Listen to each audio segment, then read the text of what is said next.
Hello explorers, उम्मीद है आप लोग खैरियत से होंगे। इस month stack web development course में हम कुछ बहुत इंपॉर्टेंट चीज़ें डिस्कस करेंगे, ठीक है।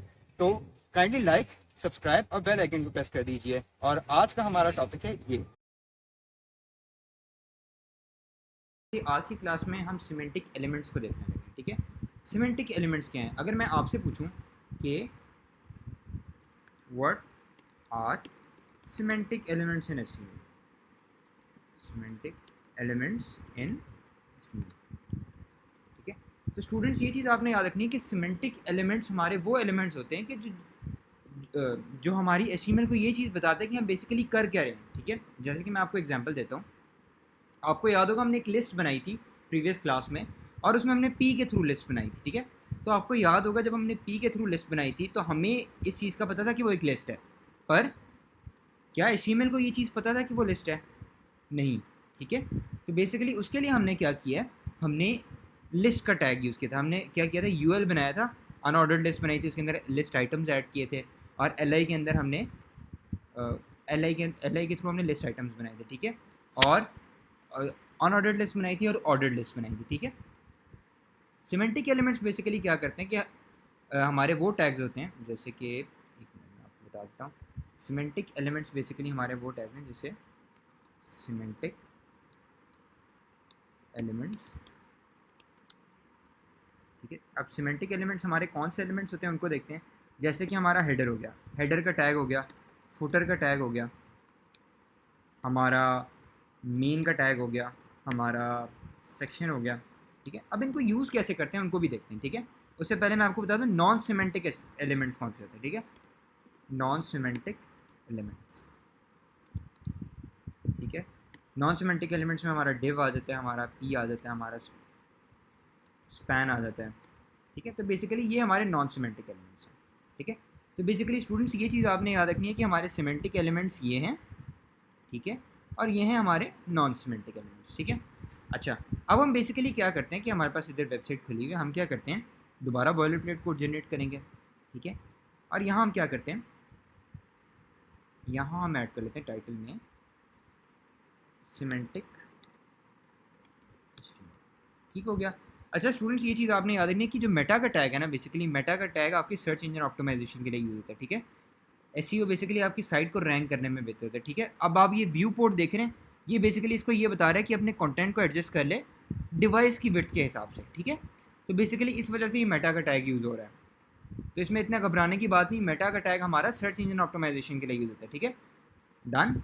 अच्छा, अब हमने ये चीज़ पढ़ी थी कि जो भी हमने काम करना है वो बॉडी में करना है।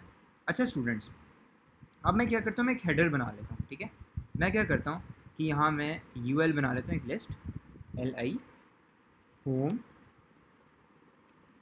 अबाउट और कॉन्टैक्ट, ठीक है। होम अबाउट और कॉन्टैक्ट। अब मैं इधर स्क्रीन पे जाऊँगा तो क्या मुझे शो होगा, होम अबाउट और कॉन्टैक्ट, ठीक है, क्लियर है। पर प्रॉब्लम क्या है, बेसिकली क्या हमारी HTML को पता है कि ये हेडर है हमारा? नहीं। उसके लिए बेसिकली हम क्या करेंगे, सिमेंटिक एलिमेंट्स यूज़ करेंगे। हम क्या करेंगे, हेडर, ठीक है, और हेडर को क्या करेंगे,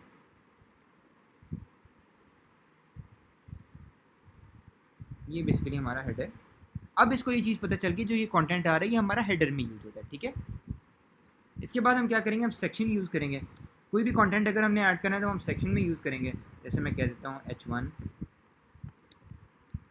दिस इज़ माई सेक्शन, ठीक है। उसके बाद मैं क्या करता हूँ, पी करता हूँ। पी के बाद मैं क्या करता हूँ, मैं यूज़ कर लेता हूँ इसमें lorem 32 ऐड कर लेता हूँ, ठीक है। तो 32 रैंडम वर्ड्स जनरेट हो जाएंगे, ठीक हो गया। ये देखें, रैंडम वर्ड्स 32 जनरेट हो गया। अच्छा, अब बेसिकली मैं क्या करने लगा हूँ कि अब जो मेरी साइट का मेन कंटेंट होगा ना, वो मैंने क्या करना है, मेन के अंदर लिखना है, मेन के टैग में। अब ये सेक्शन के बाहर भी हो सकता है, सेक्शन के अंदर भी हो सकता है, ठीक है, आपकी अपनी मर्जी है। मेन में क्या करता हूँ कि मेन में मैं कर देता हूँ आपकी मेन में मैं ऐड कर लेता हूँ जैसे दिस इज़, इसमें बेसिकली हम वो लाइन लिखते हैं जो हमारी इंपॉर्टेंट है, ठीक है, जो जिसकी बेस पे हम चाहते हैं कि हमारी जो भी यूज़र एंटर करे तो वो उसकी बेस पे सर्च इंजन ऑप्टिमाइजेशन करे, ठीक है। तो वो हमारा मेन कंटेंट होगा, this is my HTML page, ठीक हो गया। ये हमारा आ गया सेक्शन, सेक्शन के अंदर मेन, और फिर हम क्या करते हैं फुटर, ठीक है। अब फुटर हमारा क्या होगा कि फुटर में हम ऐड कर लेते हैं UL और LI में ऐड कर लेते हैं प्राइवेसी पॉलिसी, ठीक है। LI में हम एक और ऐड कर लेते हैं कॉन्टैक्ट, और यहाँ ऐड कर लेते हैं पोर्टफोलियो, ठीक हो गया।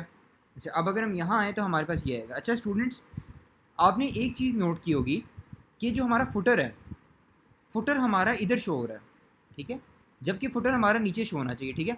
तो वो बेसिकली हम CSS में देखेंगे, जब हम पोजीशनिंग वाले लेक्चर पे आएंगे ना, तो हम नीचे देखेंगे कि हम कैसे ऐड कर सकते, इसको कैसे नीचे लेके जा सकते हैं, ठीक है।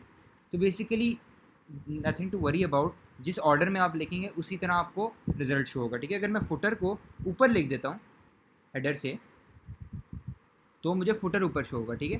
पर ऑब्वियसली अगर हम स्ट्रक्चर बना रहे हैं, हमें ये चीज़ पता है कि हेडर पहले आता है, सेक्शन बाद में आता है, और फिर फुटर आता है, ठीक है। अच्छा, अब बेसिकली क्या चीज़ है कि जो चीज़ मेरा हेडर है, ठीक है, जैसे कि मेरा हेडर है, ठीक है। अब ये जो मेरा हेडर है ना, हेडर के ओपनिंग और क्लोजिंग के दरमियान में जो भी चीज़ मैंने लिखी ना, अब इसको ये पता होगा कि ये हेडर है, ठीक है। हेडर यानी जो हमारा टॉप पे आता है। मैं आपको एग्जांपल दिखाता हूँ, जैसे ये बूटस्ट्रैप है, बूटस्ट्रैप की एक साइट है, हम इसको एक्सप्लोर करेंगे CSS के बाद। पर जो बूटस्ट्रैप है ना हमारी, स्टूडेंट्स ये चीज़ आपने याद रखनी है कि बूटस्ट्रैप का ये जो हमारा आ रहा है ये हेडर है, ठीक है। जो पर्पल आपको शो कर रहा है वो क्या चीज़ है, हेडर, ठीक हो गया। ये है हमारा हेडर। ये जो आपको ग्रे नीचे शो हो रहा है ये हमारा है फुटर, ठीक है। और जो इसके अंदर दरमियान चीज़ें आ रही है वो हमारा है सेक्शन या मेन, ठीक है। तो बेसिकली इस तरह हमारी सिमेंटिक HTML चलती है, ठीक हो गया। अब हम क्या करते हैं कि हमारे पास फुटर आ गया, हमारे पास ये आ गया। अब बेसिकली इसका क्या बेनिफिट हुआ हमें, ठीक है। इसका हमें सबसे बड़ा बेनिफिट जो हुआ है वो है सर्च इंजन ऑप्टिमाइजेशन, ठीक है। अगर मैं व्यू पेज सोर्स पे जाऊँ, ठीक है, और यहाँ देखूँ हेडर, हेडर, अब HTML को ये चीज़ पता है कि हेडर ये है, सेक्शन ये है, और फुटर ये है, ठीक है। तो बेसिकली सर्च इंजन ऑप्टिमाइजेशन या आपकी जब साइट रैंक होगी तो वो बेहतर रैंक होगी, क्यों? क्योंकि बेसिकली आपने एक प्रॉपर अप्रोच से काम किया हुआ है, ठीक है। तो इसका क्या बेनिफिट हुआ आपको, बेनिफिट आपको क्या हुआ कि search engine optimisation is much better now, ठीक है। सर्च इंजन ऑप्टिमाइजेशन SEO मतलब सर्च इंजन ऑप्टिमाइजेशन का क्या मतलब है कि जो आपकी साइट होती है ना, जो भी आपकी साइट है वो किस तरह परफॉर्म कर रही है, ठीक है। तो बेसिकली अगर आप सिमेंटिक अप्रोच के साथ काम करेंगे, यानी सिमेंटिक टैग्स यूज़ करेंगे, एलिमेंट्स यूज़ करेंगे, तो आपकी साइट वैसे ही ऑटोमेटिकली बेहतर रैंक होना शुरू हो जाएगी, ठीक है। तो एक ये अच्छी अप्रोच है, और आपने नेक्स्ट टाइम से ये कोशिश करनी है कि अब आप HTML में जब भी चीज़ों स्ट्रक्चर बनाएं तो आप सिमेंटिक HTML के साथ ही करें, सिमेंटिक एलिमेंट्स के साथ, ठीक है। अच्छा, अब एक और चीज़ आपने देखी होगी कि आपको यहाँ ग्लोबल आइकन शो हो रहा है, ग्लोब का आइकन, ठीक है। हम ये चाह रहे हैं कि हम कोई भी कस्टम आइकन अपना ऐड कर लें, ठीक है। जैसे मैं नेटफ्लिक्स का पिक कर लेता हूँ, गूगल इमेजेस पे जाता हूँ, और मैं क्या करता हूँ यहाँ शो चेक कर लेता हूँ नेटफ्लिक्स लोगो, ठीक है। अब नेटफ्लिक्स का बेसिकली ये लोगो है, मैं इसको डाउनलोड कर लेता हूँ, ठीक है। सेव इमेज एज, और इसको मैं किधर ऐड कर दूंगा, जो मेरी प्रैक्टिस HTML की फाइल है, ठीक है। अपना नाम मैं दे दूंगा कोई भी, जैसे नेटफ्लिक्स, netflix.png, netflix.png, ठीक है। अच्छा, अब बेसिकली क्या हुआ कि मेरी फाइल इधर सेव हो जाएगी, ठीक है। अच्छा, अब बेसिकली अगर मैंने आइकन ऐड करना है तो मुझे क्या करना पड़ेगा, हेड के अंदर, स्टूडेंट्स ये चीज़ याद रखनी है, हेडर में नहीं, हेड के अंदर, हेड की ओपनिंग और क्लोजिंग के दरमियान में आप क्या यूज़ करेंगे, लिंक। फिर आप उसका रिलेशन बताएंगे, रिलेशन बेसिकली रेल से नोटिफाई करते हैं, जैसे हम अल्टरनेटिव टेक्स्ट को ALT से करते हैं ना, रिलेशन को हम रेल से करते हैं, REL से। अब मैं क्या करूँगा, बेसिकली इसके अंदर ऐड कर दूँगा आइकन। अब इसको ये चीज़ पता चल गई कि जो चीज़ हम ऐड करें वो क्या है, हमारा आइकन, ठीक है। फिर मैं ऐड कर दूँगा href। अब href के अंदर क्या होगा कि जब मैं डॉट स्लैश करूँगा netflix.png, तो अब इसको पता चल गया कि आइकन हमने कौन सा ऐड करना है, ये वाला, ठीक है। तो ये देखिए हमारे पास नेटफ्लिक्स का आइकन आ गया, ठीक है। तो इस तरह का अगर आप कोई भी आइकन ऐड करना चाहते हैं तो आप किसके थ्रू कर सकते हैं, लिंक के थ्रू, ठीक है।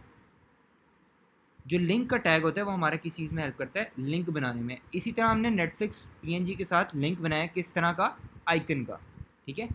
अब हमारा क्या हुआ, सिमेंटिक HTML के साथ हमने काम किया और हमारा आइकन भी हो गया, ठीक है। तो होप सो स्टूडेंट्स ये पॉइंट क्लियर हो गया होगा आपको। किसी को कोई कन्फ्यूजन है तो वो पूछ सकता है, ठीक है। चलें, गुड।